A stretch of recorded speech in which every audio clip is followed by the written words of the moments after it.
What you're hearing is raw electromagnetic radiation data captured by the Cassini spacecraft at Saturn's North Pole.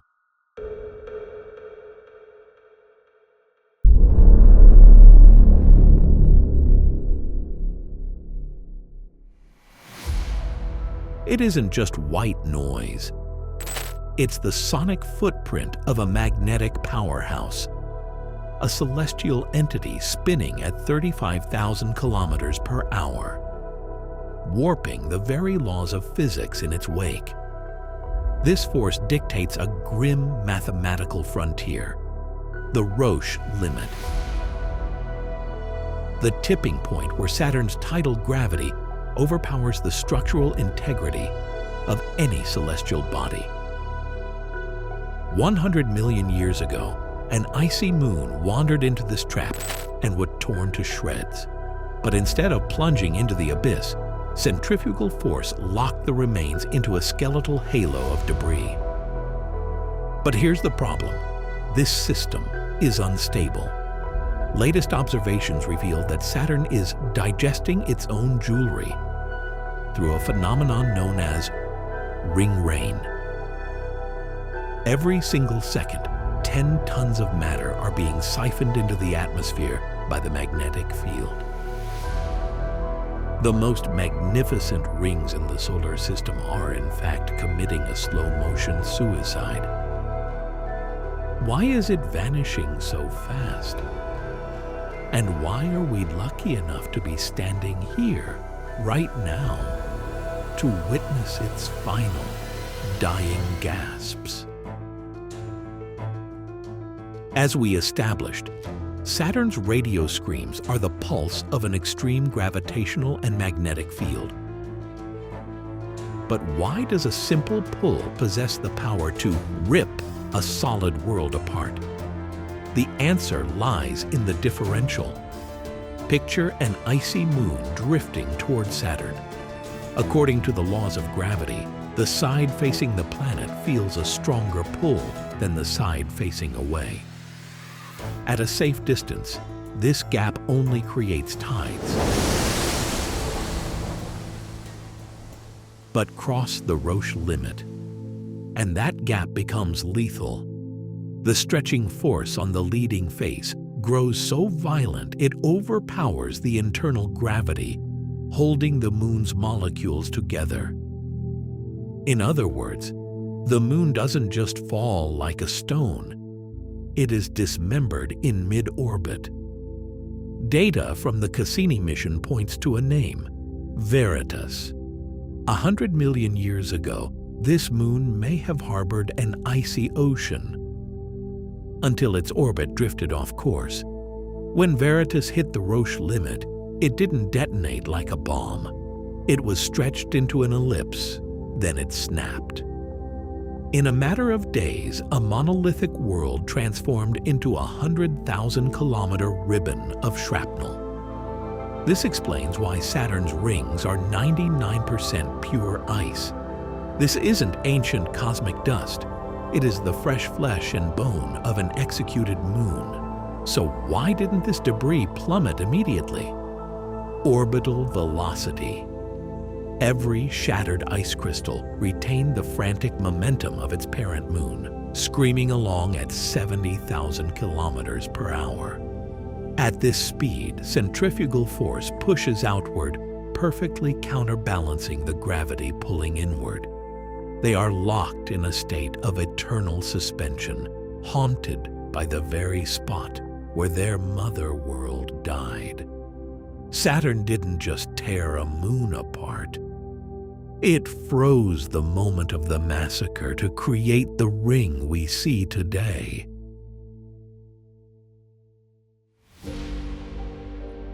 The balance between centrifugal force and gravity we just analyzed. It's a static illusion. In physics, nothing stands still forever. Especially not when billions of shards from the moon Veritas are drifting through a gauntlet of extreme magnetic fields and radiation. The problem starts with the very nature of this debris. Because these rings are 99% pure ice, they are hypersensitive to solar ultraviolet light. When the sun hits them, these ice particles ionize, taking on a positive charge. Instantly, they cease to be mere players in Newtonian mechanics. They become puppets in the grip of Saturn's colossal magnetic web. This is where the radio screams you heard earlier reveal their devastating power. Saturn's magnetic field isn't just noise, it's a gargantuan funnel. These electrified ice grains are seized by the field, their orbits warped, dragged along spiral paths toward the planet's poles. Scientists call this ring rain. The logic of this self-destruction follows a relentless chain reaction. Ionization. Sunlight transforms ice into charged particles. Loss of momentum. The magnetic field exerts a Lorentz force, sabotaging the 70,000 kilometers per hour orbital velocity that kept them suspended. Decay. As velocity drops, centrifugal force fails. Gravity wins. The result? 10 tons of matter plummet into Saturn's atmosphere every single second. Based on mass loss data from Cassini, the speed of this digestion is staggering. Saturn is devouring an Olympic-sized swimming pool of material every 30 minutes. At this rate, the most magnificent ring system in the solar system will be wiped clean in less than 100 million years. A mere blink of an eye in cosmic time. But the most chilling part isn't that the rings are vanishing, it's where they're landing. When 10 tons of ice slam into the atmosphere every second, they don't just evaporate. This massive influx of water and chemicals is radically altering Saturn's ionosphere, fueling extreme climatic shifts, the monstrous hexagonal storms we see today. We aren't just observing a ringed planet. We are witnessing an entity cannibalizing its own past to feed the superstorms of its present. So, what happens at the final impact point of this ring rain? What bone-crushing pressure awaits beneath those hexagonal clouds? Ready to grind the last remains of the moon Veritas into nothingness?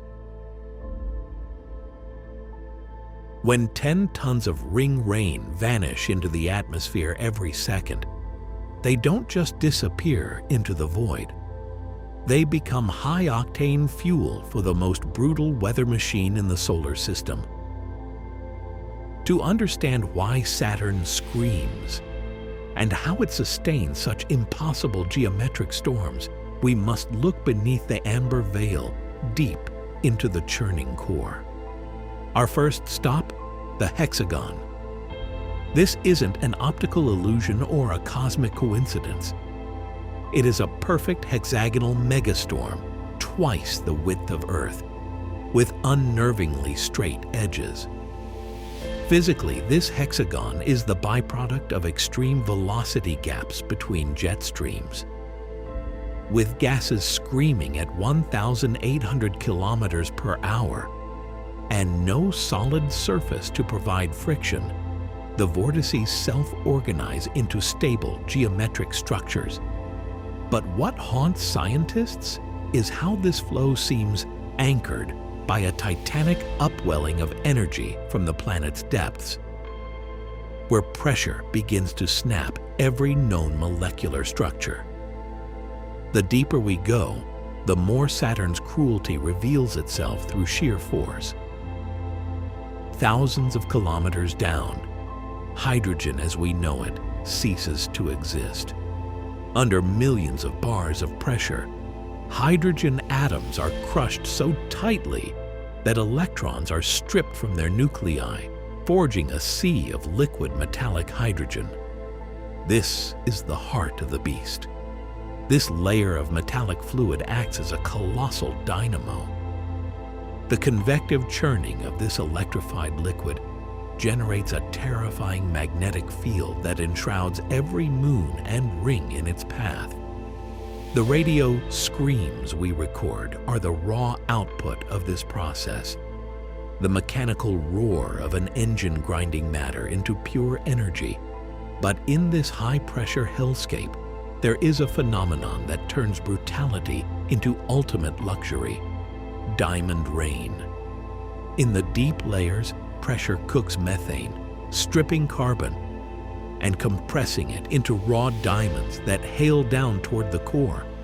But make no mistake, this is no treasure trove. Before any diamond can fully form, temperatures soaring to tens of thousands of degrees melt them into a liquid carbon ocean. Saturn builds nothing to last. It crushes everything, from moons to diamonds, into a state of chaotic flux to fuel its eternal rotation. So, if the mother planet is a pressure cooker that brooks no life, why are the satellites sitting right on the edge of this death zone our greatest hope? Why just outside the Roche trap is life perhaps flickering beneath the ice?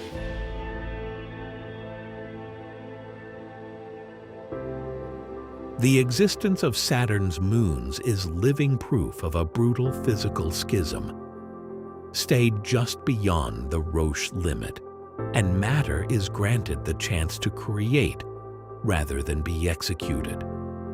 While the mother planet is busy crushing debris and melting diamonds, a completely opposite script is unfolding just past that deadly frontier. Enceladus is the prime example of this contradiction. A tiny, frozen jewel, yet it erupts with colossal geysers firing pure water into the vacuum of space. Here, the very tidal forces that dismembered the moon Veritas serve as a life-giving furnace. Positioned safely outside the Roche trap, Saturn's pull isn't strong enough to shatter Enceladus, but it is enough to knead its rocky core, generating the friction heat that keeps a liquid ocean swirling beneath the ice. In a strange cosmic loop, the water spewed from Enceladus is seized by Saturn's magnetic field, feeding the E-ring. A moon silently nurturing the very ring system of the giant that nearly crushed it. Further out lies Titan, the only moon in the solar system with a thick atmosphere and rivers of liquid methane. Titan is a dark, frozen mirror of Earth, but its peace is a trade-off. It sits far enough to escape the tidal shredder, yet close enough to be imprisoned within Saturn's lethal radiation belts. Every complex organic molecule on Titan is the byproduct of the radio screams bombarding its atmosphere, a chemical alchemy that many believe is the precursor to life itself. The existence of Enceladus and Titan presents humanity with a haunting paradox. The environments with the highest potential for life sit directly adjacent to the most ruthless meat grinder in the cosmos. This led to the most tragic sacrifice in the history of space exploration: the death of Cassini. In 2017, as the Cassini spacecraft ran dry on fuel, NASA scientists faced an ethical ultimatum. They could not let Cassini drift aimlessly. A rogue collision could contaminate Enceladus with Earth-borne bacteria, forever tainting the search for pristine alien life. NASA issued a final suicidal command: dive into the heart of Saturn. In its final moments, the craft fought against the bone-crushing pressure to transmit one last data stream: the chemical fingerprints of the ring rain falling from above. Cassini wasn't just destroyed, it was vaporized, ionized, becoming a permanent ghost within Saturn's atmosphere. The end of Cassini is the ultimate testament to this planet's logic. To understand the secrets of life and beauty, we must accept destruction. Saturn did not just cannibalize its moons, it swallowed humanity's final messenger, closing a chapter of history, just to keep the flickering hopes on Enceladus untouched.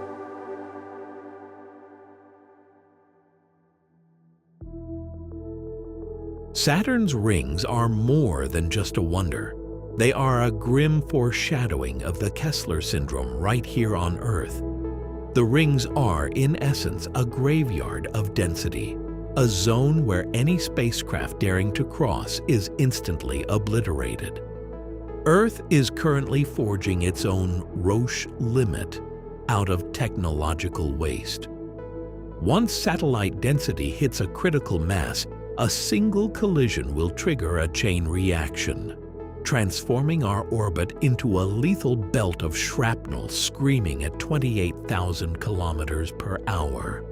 Both share the same terminal outcome: imprisonment. Saturn imprisons the corpse of the moon Veritas in a gravitational loop before slowly digesting it.